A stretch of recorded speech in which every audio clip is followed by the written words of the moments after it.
Football নিয়ে ভবিষ্যৎবাণীর প্রচলন প্রায় 2010 সাল থেকে দেখা যেত। পল দ্য অক্টোপাস এই প্রাণীটি দিয়ে প্রায় নিখুঁত প্রেডিকশন করত ফুটবল ফ্যানরা।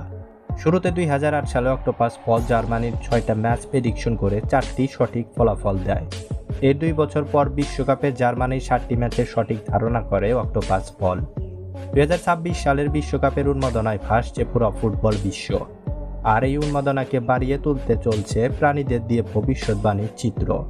2026 বিশ্বকাপে আর্জেন্টিনা প্রথম ম্যাচে মুখোমুখি হচ্ছে আলজেরিয়ার বিপক্ষে। এদিকে বাতাসে ঘুরে বেড়াচ্ছে প্রাণীদের দিয়ে ভবিষ্যৎবাণীর খবর। তবে সেই ম্যাচের প্রেডিকশন আর্জেন্টিনার দিকে।